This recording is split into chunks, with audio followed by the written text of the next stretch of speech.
आज मैं आप लोगों के कल्याणार्थ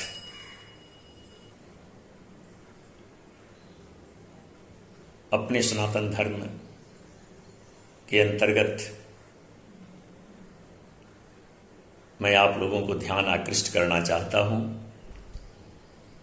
और सबसे पहले आज मैं अपने भारत की प्राचीन चिकित्सा पद्धति आयुर्वेद से मैं कुछ ऐसी बातें बताना चाहता हूं जिससे कि आपका कल्याण हो। इसलिए आप सभी आदमी आज ध्यान से इस वीडियो को देखने और समझने का प्रयास करेंगे।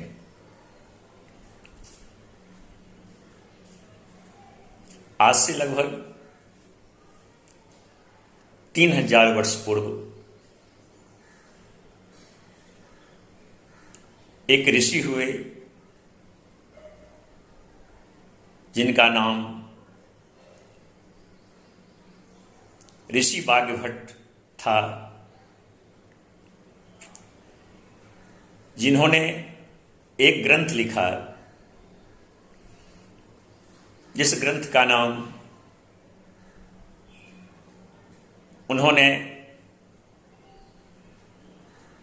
जिस ग्रंथ में उन्होंने लगभग 7000 सूत्र दिए जो मानव के जीवन में अगर वो उतार ले तो उसका शरीर कभी भी किसी भी प्रकार के असाध्य रोगों का शिकार नहीं हो सकता है। उस ग्रंथ का नाम अष्टांग हृदय उन्होंने रखा। उसमें जो मुख्य रूप से उन्होंने जिन बातों पर अधिक प्रकाश डाला उसे मैं आज आपके सामने रख रहा हूं, उसे ध्यान से सुने। मुख्य रूप से आपके शरीर में जो बीमारियां होती है वो सिर्फ कफ, पित्त और वात के असंतुलित होने के कारण होता है। इसे समझ लेना बहुत ही आवश्यक है। आप कहेंगे ये कफ, पित्त और वात क्या है, इसे कैसे समझा जा सकता है? तो सरल भाषा में आप इतना समझ लें कि ऊपर माथे से लेकर हृदय के मध्य तक जो बीमारियां होती है वो कफ बिगड़ने के कारण होता है। हृदय के मध्य से लेकर पेट और कमर के भाग तक जो बीमारियां होती हैं वह पित्त के कारण होता है। और कमर के नीचे घुटना, पांव के निचली भाग तक जो बीमारियां होती हैं वह वात के कारण होता है। यह समझने के लिए काफी है। इसमें संतुलन बनाए रखना बहुत ही आवश्यक है, क्योंकि संपूर्ण बीमारियों का जड़ केंद्र आपके पेट से होता है। क्योंकि जो आप भोजन करते हैं वह पेट में जाता है और अगर वो भोजन सही रूप में नहीं पचता है तो उसी भोजन से जहर का निर्माण होता है। जो जहर आपके शरीर को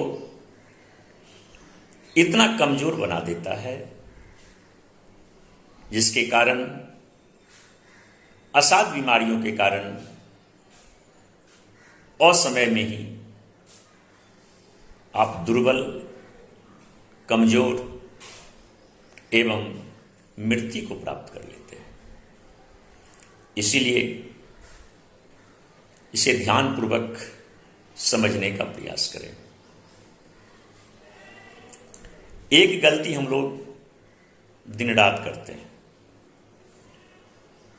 अगर उस गलती को सुधार लें, उसके बारे में समझ लें, तो आपका ये शरीर स्वस्थ रह सकता है। जो सबसे पहली गलती जो हम करते हैं, भोजन जब हम करते हैं तो भोजन करने के साथ या भोजन करने के तुरंत बाद हम पानी पीते हैं। वाग्भट कहते हैं, अगर आप भोजन करने के तुरंत बाद पानी पीते हैं तो समझें आप असाध्य बीमारियों को निमंत्रण दे रहे हैं। आप कहेंगे तो लगभग आदमी भोजन के साथ पानी पीते ही हैं। तो इस बात को निश्चित कर लें आप, अगर इस प्रकार से अगर आप करते हैं तो आपके शरीर में कफ, पित्त और वात असंतुलित हो जाती है, जिससे अनेक बीमारियां जन्म लेती है। आप कहेंगे भोजन के साथ पानी का इसका क्या संबंध है? बहुत बड़ा संबंध है। आप जो भोजन करते हैं, अगर वो भोजन नहीं पचेगा, वो भोजन सड़ जाएगा, तो उसे जहर बनेगा और जहर आपके शरीर को समाप्त कर देगा। इसे आप इस प्रकार से समझें, पेट के अंदर एक यंत्र होता है, केंद्र होता है, जिसे हम हिंदी में आमाशय कहते हैं, संस्कृत में जठर कहते हैं। जब हम भोजन करते हैं तो वह भोजन आपके आमाशय में जाता है। बहुत छोटा सा भाग है, थैली नुमा है। जो भी आप भोजन करते हैं, लगभग 3 से 350 ग्राम तक उसके अंदर जाता है। और ये परमात्मा का बनाया हुआ व्यवस्था है। ज्यों कि आप भोजन करते हैं, वो भोजन का अंश आमाशय में जाता है, जठर में जाता है, और ज्यों कि भोजन उसमें प्रवेश करता है कि अनायास उसमें अग्नि प्रज्वलित हो जाती है, जिसे हम जठराग्नि कहते हैं। और वो अग्नि उस भोजन को पचाती है, और जब भोजन पच जाता है तो उससे मज्जा, मांस, रक्त, वीर्य, हड्डी, मल, मूत्र का निर्माण होता है।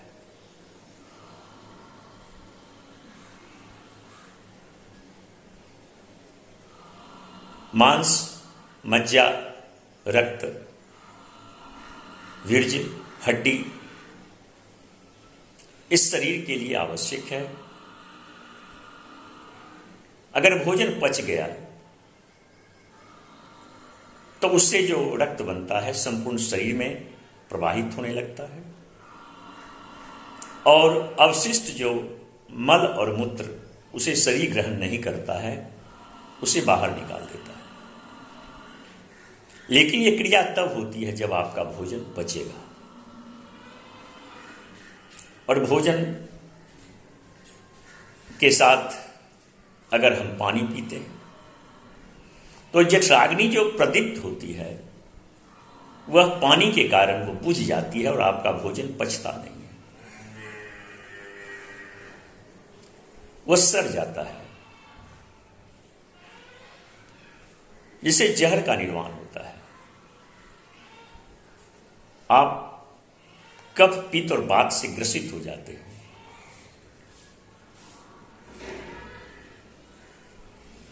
भोजन सड़ने के बाद जो तत्व बनता है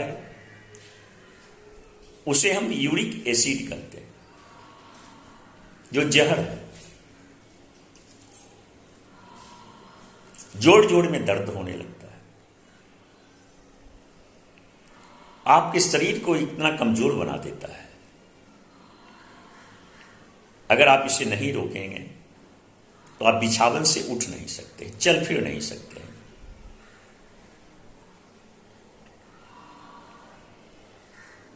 अगर ये जहर बनता गया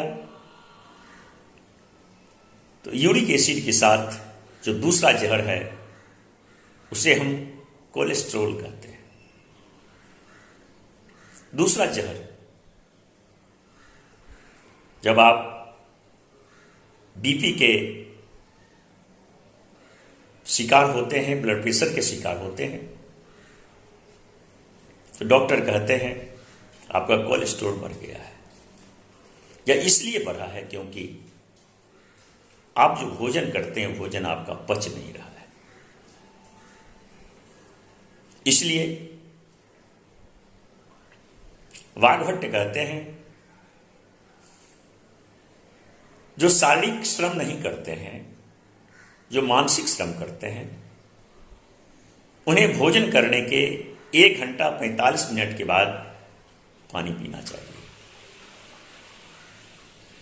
जो शारीरिक श्रम करते हैं, मजदूरी करते हैं, मेहनत करते हैं, उनका भोजन 1 घंटा में पेस्ट बन जाता है, पच जाता है, जिससे मांस, मज्जा, रक्त, वीर्य, हड्डी का निर्माण होता है। इसलिए आप इस बात को मान लें, अगर आपका आहार शुद्ध और सात्विक और विधिवत भोजन के 1 घंटा 45 मिनट के बाद अगर आप पानी पीते हैं तो आपका शरीर में कफ, पित्त और वात संतुलित रहेगा। इसे आप ध्यान से सुने, समझें और इसे जीवन में उतारने का प्रयास करें। खास करके बच्चों जिनका भी उम्र अधिक नहीं हुआ है,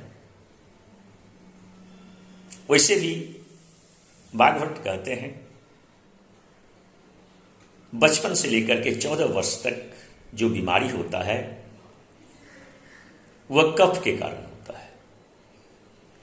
14 वर्ष के बाद से लेकर के 60 वर्ष तक जो बीमारी होता है वह पित्त के कारण होता है, और 60 वर्ष के बाद मृत्यु पर्यंत जो बीमारी होता है वह वात के कारण होता है। इसलिए अगर आप भोजन के साथ पानी पीते हैं तो आप जहर पी रहे हैं। कोई भी दवाई आपको रोग मुक्त नहीं कर सकता है, और अगर आप इसे जीवन में उतार लेते हैं तो आप देखेंगे बहुत सारी ऐसी बीमारियां जो आपको, जैसे घुटना में दर्द, गैस, सर्दी, खांसी, जुकाम, माथे में दर्द, ब्लड प्रेशर, माइग्रेन, यह सब धीरे धीरे समाप्त हो जाएगा। आप इसे 2 से 3 महीना कम से कम प्रयोग के लिए करके देखें। विश्वास करें, 3 महीना में आप जो रेगुलर दवाई खाते हैं, अंग्रेजी दवाई खाते हैं, वह समाप्त हो जाएगी और आप स्वस्थ होने लगेंगे। बस सिर्फ आप इसे जीवन में अपनाने का प्रयास करें। मेरा विश्वास है आज जो बात मैंने आपको बताया, इस पर भरोसा करके अगर आप जीवन में उतारेंगे तो निश्चित रूप से आपका शरीर स्वस्थ सबल अवश्य होगा। आज मैं आपके स्वास्थ्य से संबंधित जो प्रकाश मैंने डाला, इसे आप अपने कल्याण के लिए जीवन में उतारने का प्रयास करेंगे। लगातार मैं आपके कल्याण के लिए मंत्र, तंत्र, योग, आसन, प्राणायाम, आयुर्वेद, ध्यान, धारणा से संबंधित जानकारी मैं आपको लगातार दे रहा हूं। आप श्री भूषण भाई जी के द्वारा विवेकानंद वैदिक सनातन शक्तिपीठ साधक परिवार से जुड़ने के लिए मैं सदस्यता अभियान आरंभ किया हूं। आप जुड़ें और इसी प्रकार से आप अपनी समस्या का समाधान हमसे प्राप्त करते रहें। जो भी आप जिस क्षेत्र में भी आप ज्ञान प्राप्त करना चाहते हैं, आप ज्ञान प्राप्त कर अपने जीवन को सुखी, संपन्न एवं आनंदपूर्ण बनाए रखें। बस आज इतना ही। फिर आगे आपके कल्याण के लिए दूसरे विषय से मैं आपको बताऊंगा। अपना ख्याल रखेंगे। मैं आप सबों को आत्मा से आशीर्वाद देता हूं। आदिशक्ति मां भवानी का कृपा सदा आप लोगों पर बना हुआ रहे, इसी कामनाओं के साथ होली का पर्व आने वाला है। मां भवानी